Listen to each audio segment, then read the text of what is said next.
morning, ladies and gentlemen, David here, and welcome back to another video. And as you can see, Shin Megami Tensei V Vengeance reviews are finally out. Scores are great, it's fun, and we're gonna go over all the reviews, or at least some of the reviews that I figured were interesting. So I read a couple of them. They went up at like 10 a.m. today, so roughly 2 hours and a half ago. Went over a bunch of the reviews, picked a few that I want to go over.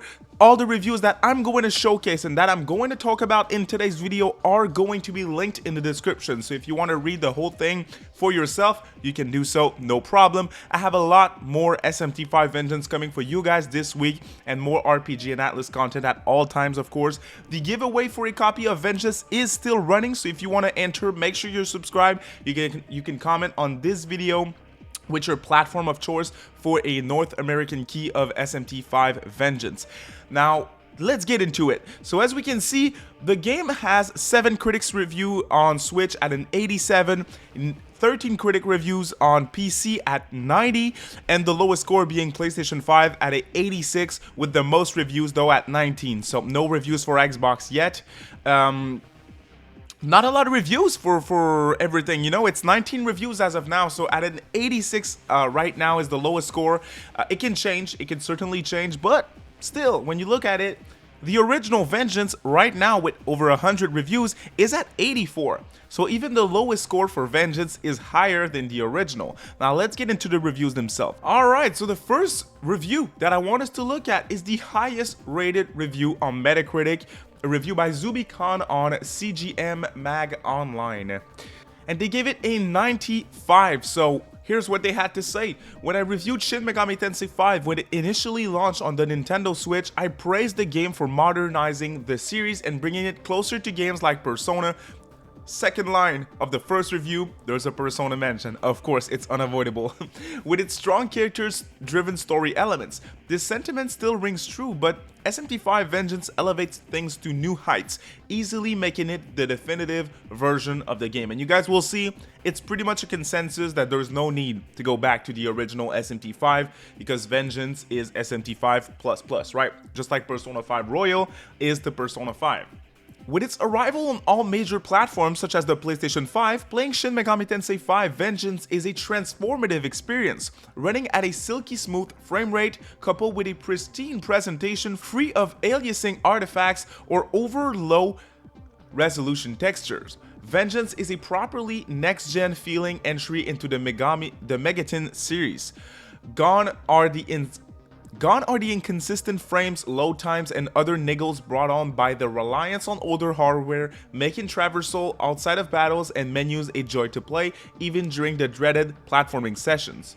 Like Persona 5 Royal, Shin Megami Tensei V's Vengeance new Chaos route isn't a wholly new experience. Instead, it reworks story beats from beginning to end, incorporating newcomers such as the enigmatic Yoko Hiromine, a transfer student who the player encounters shortly after entering Dahat into the story.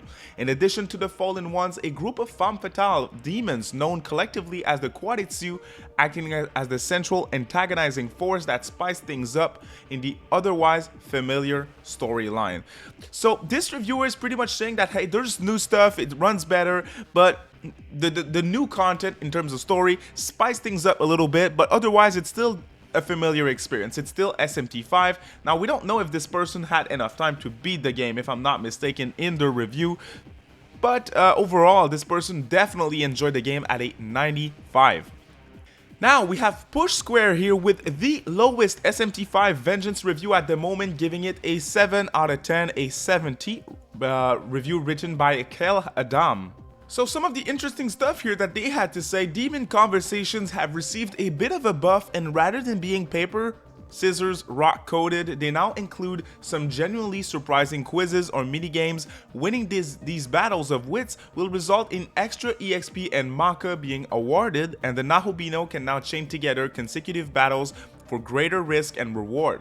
To aid in the mandatory grinding, which just that alone, I don't remember grinding in the original SMT, my friend. I'll give you that. It's a game that if you understand the concept and the strategies that you have to use in battle, you don't need to grind in an SMT title. Just my opinion.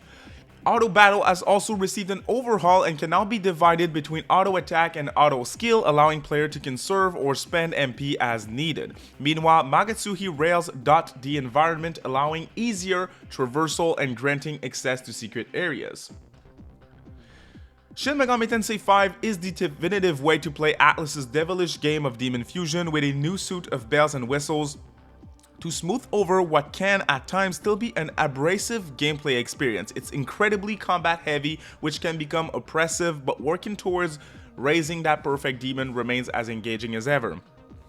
So pros are, it looks, runs, and sounds better than ever. The new storyline is more engaging. There's a massive number of demons to collect, and excellent soundtrack. The cons are that the story still has pacing issues, there's excessive grinding and difficulty spike, which again, I cannot agree with that at all. Annoying audio cues can grate overly simplistic side quest. Overall, great review here from Pushsquare, giving it a 7 out of 10. Noisy Pixel is an outlet that I like, so I do wanted to mention the review here at an 85 on Metacritic by Orpheus Joshua.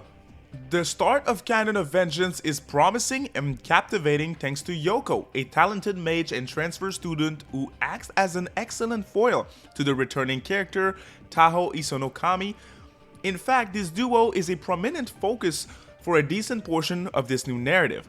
Further, the schemes concocted by the Quaditsu elicit genuine intrigue as they present a level of danger seemingly tenser than what the original narrative provided.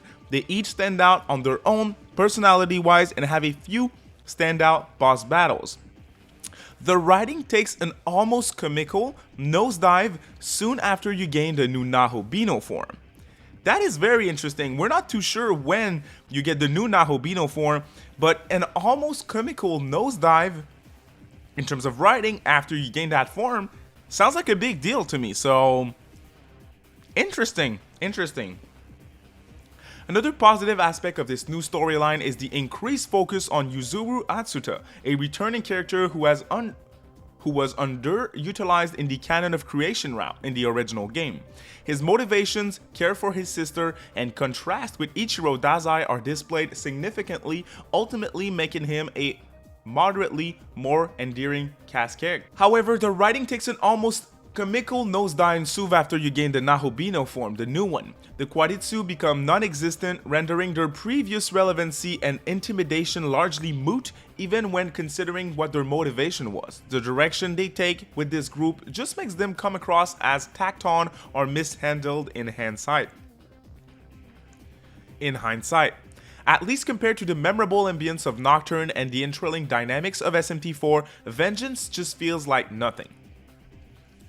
Further, the pacing takes a sharp left turn with dryly delivered exposition and backstory alongside a swiftly approaching finale that does not feel earned whatsoever. This questionable quality is bolstered by a new map, Shakan, which is undeniably the worst designed area in the game, suffering from uninspired rap puzzles and walls of copy-pasted demons each way you turn. So see, this is the new dungeon that ATLUS talked about that is considered a more complex and more similar to older style Megami Tensei dungeons. So I'm not surprised that a reviewer doesn't like that, but as an older fan of SMT, a rap puzzle maze doesn't sound that bad. So I'm kind of intrigued to see what they have in store for us. So that was the review here from Noisy Pixel. So reading all the reviews for Shin Megami Tensei V, I think it's fair to say that it is the definitive version of SMT V. It fixed the performance, but in terms of the story issues and the character issues and pacing issues that a lot of people had before with the original game, seems like it's not totally fixed according to some reviewers, but it is according to others, so we'll just have to play the game at this point. I'm going to cover the game here on the channel for sure, so if you want to have more content from me, my opinion on the game, everything, you're at the right place. Make sure you subscribe, ring that notification bell as well. Otherwise, if you enjoyed this wrap up and roundup of reviews for SMT V, a quick thumbs up is always a big help. Thank you so much for watching today's video, y'all. You have a great day. Bye.